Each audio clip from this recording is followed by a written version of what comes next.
ওই যে আমাদের স্বপ্নের সাজেক। সাজেক ভ্যালি, যেটার নাম শুনলেই মনে হয় মেঘের মেলা। যতদূর চোখ যায় শুধু সবুজ পাহাড়ের ঢেউ দেখা যায়, আর তার সাথে মেঘের ছোঁয়া। শহরের কোলাহল পেছনে ফেলে পাহাড়ের পথে এগিয়ে চলে মন। পাহাড় আর নীরবতার মাঝে নিজেকে নতুন করে খুঁজে পাওয়ার যে গল্প, এই গল্পের নামই হচ্ছে সাজেক ভ্যালি।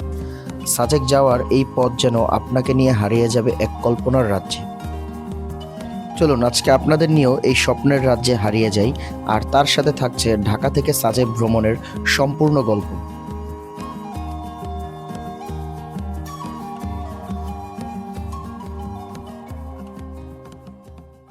ঢাকার সায়দাবাদ বাস স্ট্যান্ড থেকে আপনারা খাগড়াছড়ি যাওয়ার অনেক কোম্পানির বাস পেয়ে যাবেন, যেখানে ভাড়া পড়বে 750 টাকা। আজকে আমরা ইগল পরিবহনের একটি রাত 11:30টার বাসে করে খাগড়াছড়ির উদ্দেশ্যে রওনা দিচ্ছি।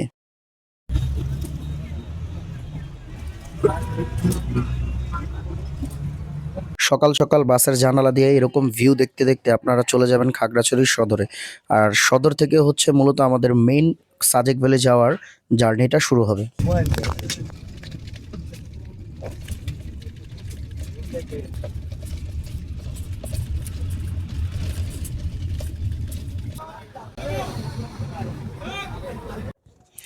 ঢাকা থেকে ছেড়ে আসা সকল বাস আপনাকে এই খাগড়াছড়ি গেটের সামনেই নামিয়ে দিবে। দেন আপনারা এখান থেকে চাঁদের গাড়ি, সিএনজি, মানে আপনাদের গ্রুপ অনুযায়ী আপনারা গাড়ি ভাড়া করে দেন সাজেক ভ্যালির উদ্দেশ্যে রওনা করতে পারেন। এখানে সাজেক কাউন্টার রয়েছে, আপনারা আসলেই দেখতে পারবেন। আর এখানে হচ্ছে পুরো সম্পূর্ণ যে ভাড়ার তালিকাটা খাগড়াছড়ি হতে সাজেক পর্যন্ত এবং আসা পর্যন্ত, সেটা সম্পূর্ণ তালিকা দেওয়া আছে। আপনাদের গ্রুপ অনুযায়ী হচ্ছে এখান থেকে যে কোনো একটি গাড়ি ভাড়া করে 1 রাতের জন্য অথবা 2 রাতের জন্য কিংবা সাজেক 1 দিনের মধ্যে যাওয়া আসা করেও একটি গাড়ি ভাড়া করে নিয়ে চলে যেতে পারবেন। কিন্তু আজকে আমরা কোনো ধরনের চাঁদের গাড়ি কিংবা সিএনজি করে সাজেক যাচ্ছি না। আজকে হচ্ছে সাজেক যাব আমরা এই বাইকে করে। সজীব,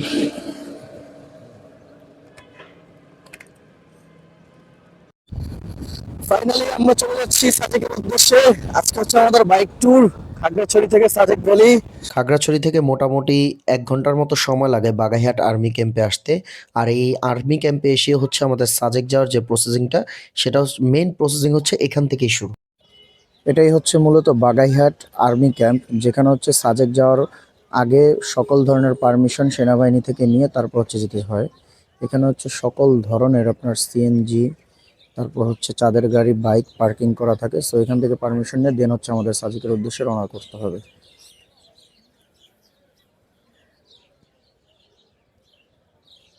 আপনারা কতজন যাচ্ছেন এবং আপনাদের যে গাড়ির নাম্বারটা থাকবে, সেই নাম্বারের এন্ট্রিটা হচ্ছে আপনার এখানে করে যেতে হবে। আর ঠিক প্রতিদিন সকাল 10:30টায় এবং দুপুর 2:30টায় হচ্ছে সাজেকের উদ্দেশ্যে 2টা স্কোয়াড যায়। সো আপনারা যেখান থেকে আসেন না কেন 10:30 কিংবা 2:30টার মধ্যে আগে এই বাগাইহাট আর্মি ক্যাম্পে চলে আসতে হবে আপনাদের।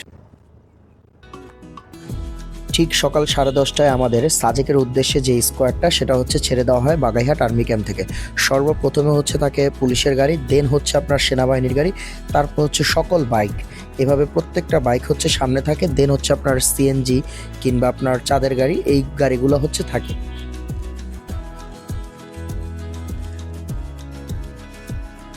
সেনাবাহিনীর কড়া নির্দেশনা থাকে সাজেক যাওয়ার পথে কোনো গাড়ি যেন কোনো গাড়িকে ওভারটেক না করে, আর প্রতিটা বাইক সিরিয়াল মেনটেন করে খুব সুন্দরভাবে হচ্ছে রাইড করতে হয়।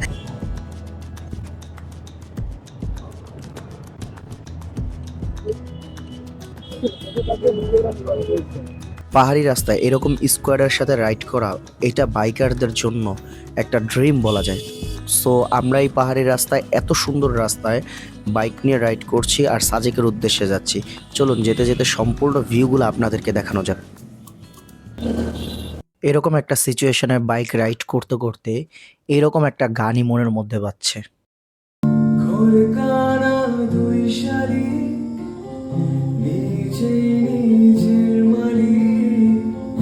পৌঁছে যায় ঠিক বেঠিক কোন পাড়ায়, ও পথঘাটের ঝড় বদল, চেনালো দিন বদল, স্বপ্নেরই রংমহল সাহারা, দুই পৃথিবী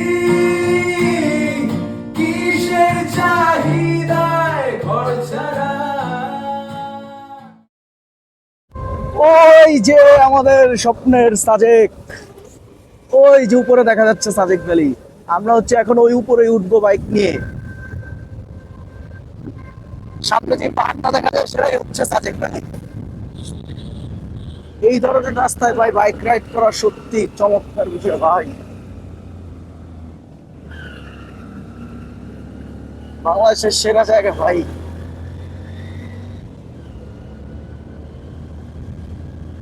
বাইকে করে আসেন আর চাঁদের গাড়ি করে আসেন, এই ধরনের রাস্তায় আপনার ট্যুর করা হচ্ছে সবচেয়ে সুন্দর বিষয়। ওই যে সামনে দেখা যাচ্ছে সাজেক, আর আমরা এখন ওইটার উপরে যাব। কি ভিউ ভাই, মাশাআল্লাহ মাশাআল্লাহ।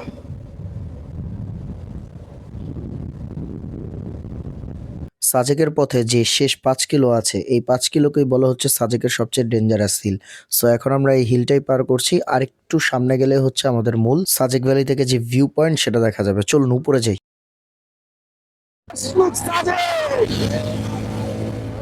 সাজেক ভ্যালি পুলিশ ক্যাম্প চলে আসছে ফাইনালি সাজেকের মূল গেটে।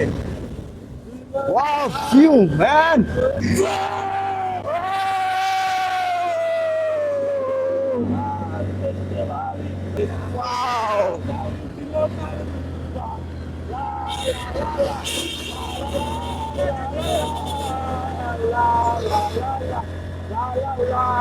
হচ্ছে সাজেকের ফাইনাল রাউন্ড।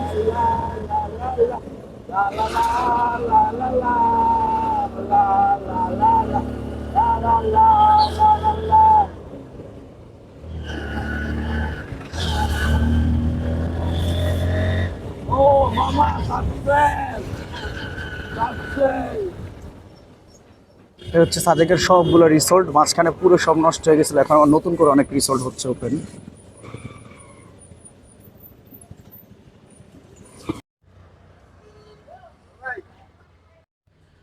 এ হচ্ছে আমাদের নীলগিরি রিসোর্ট।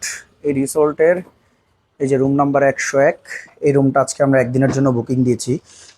আর যারা আসবেন এখন এই মুহূর্তে সাজেক কিংবা ডিসেম্বর মাস, জানুয়ারি মাস, এই ছুটির সময়গুলো আসবেন, তারা সাজেকে আসার আগে অবশ্যই অবশ্যই আপনারা আগে থেকে রুম বুকিং করে আসবেন। তার কারণ হচ্ছে এখন রুম ভাড়া অনেক বেশি, পর্যটকও প্রচুর বেশি, সেই তুলনায় রিসোর্ট অনেক কম, যে কারণে ভাড়াটা 3 গুণ এখন, ঠিক আছে।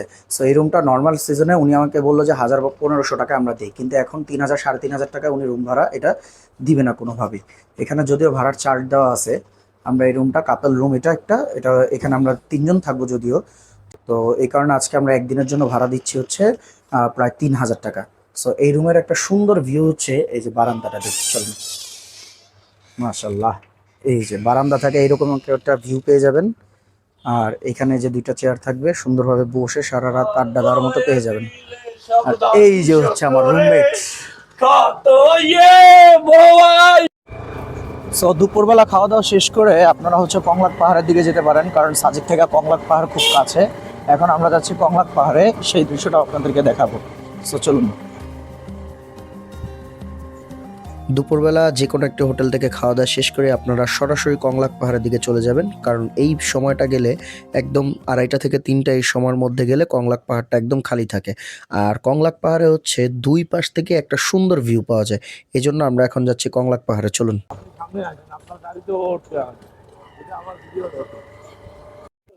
সো কংলাক পাহাড় যারা আসবেন তাদের গাড়ি হচ্ছে এই পর্যন্তই আসবে, দেন হচ্ছে এখান থেকে উপরের দিকে উঠতে হবে।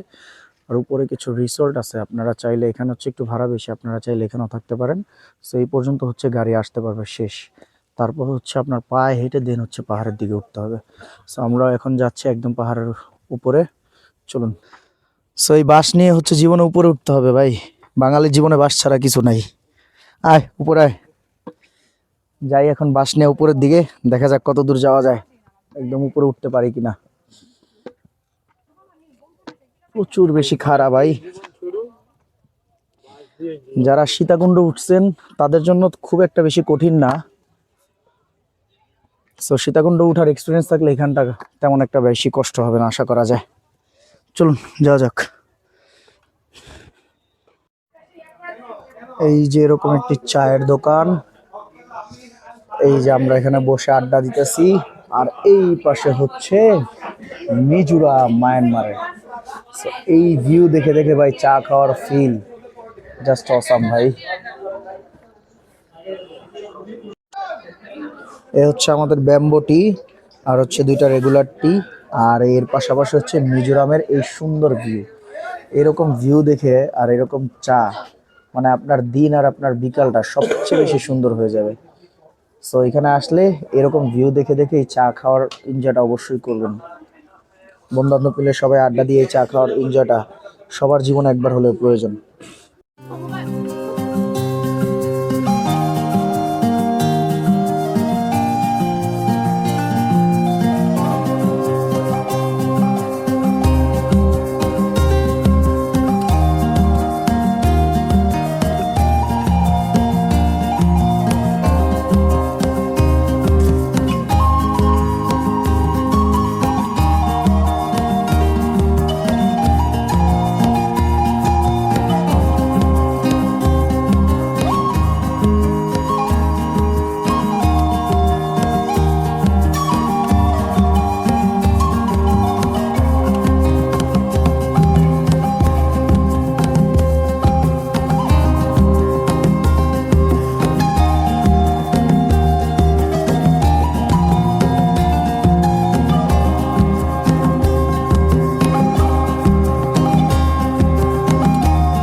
যে এটা হচ্ছে কংলাক পাহাড়ের একদম শেষ জায়গায়, যেখানে অল্প কিছু রিসোর্ট আছে।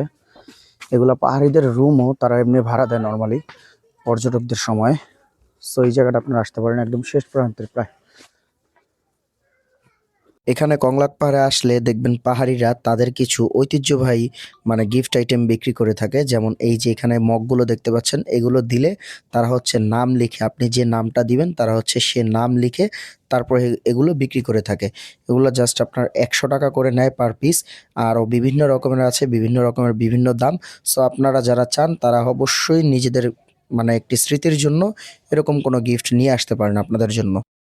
কংলাক পাহাড় ঘোরা শেষ করে আমরা এখন সরাসরি চলে যাচ্ছি হেলিপ্যাডের দিকে, কারণ হেলিপ্যাড থেকে হচ্ছে আমরা আজকের বিকালটা আর কি এনজয় করব।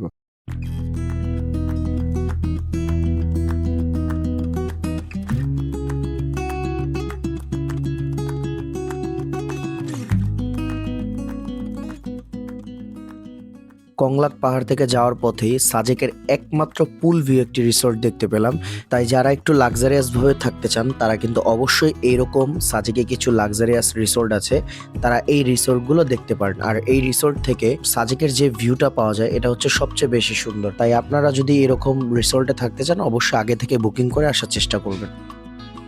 সন্ধ্যার সময় আমরা চলে আসলাম সাজেকের একমাত্র হেলিপ্যাডে। আর হেলিপ্যাড থেকে কিন্তু আপনারা সন্ধ্যার সময় এরকম একটি সানসেট উপভোগ করতে পারবেন।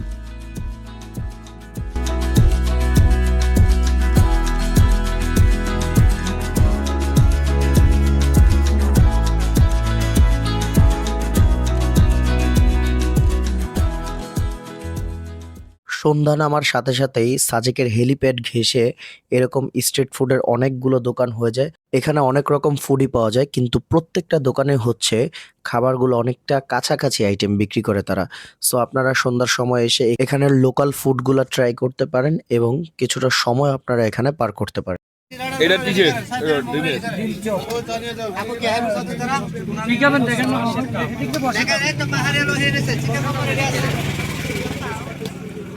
সারাদিনের ক্লান্তি শেষ করে এরকম বাঁশের বিরিয়ানি, তারপর বাঁশের চা, এগুলো খেতে খেতে আপনারা সাজেকের নাইট লাইফটা এনজয় করতে পারেন। আর সাজেকের সন্ধ্যার পর অনেকগুলো রেস্টুরেন্টের সামনেই গানের আসর বসে। সো আপনারা এই গানের আসরগুলো দেখতে দেখতে হচ্ছে সাজেকের সন্ধ্যার পরের যে সময়টা এটা এনজয় করতে পারেন। সো এখন চলেন আমরাও সেই সময়টা এনজয় করি।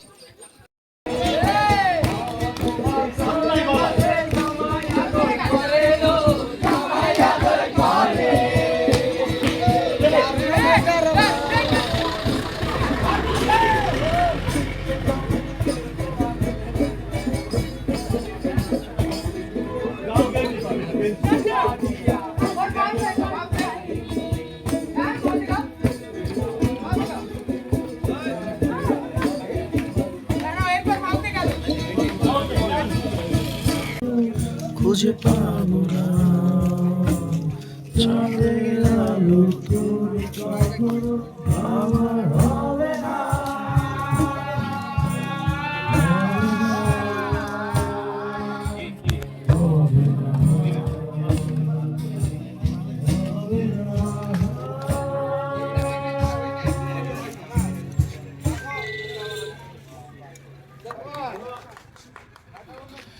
আমায় দিল কাফিয়া এলো দিল্লিতে নিজামুদ্দিন আউলিয়া এলো দিল্লিতে নিজামুদ্দিন আউলিয়া নিজামুদ্দিন আউলিয়া নিজামুদ্দিন আউলিয়া নিজামুদ্দিন আউলিয়া নিজামুদ্দিন আউলিয়া দিল্লিতে নিজামুদ্দিন দিল্লিয়া এলো দিল্লিতে নিজামুদ্দিন আউলিয়া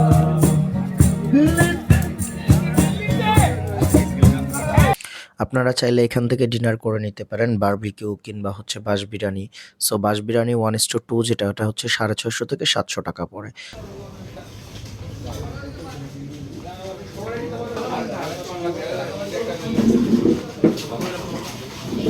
সো সাজেকের এই নাইট লাইফ এনজয় করতে করতে ডিনার করতে করতে হচ্ছে আজকের এই ভিডিও থেকে আপনাদের থেকে বিদায় নিচ্ছি। দেখা হচ্ছে সাজেকের পরের ভিডিওর দ্বিতীয় পার্টে। আল্লাহ হাফেজ।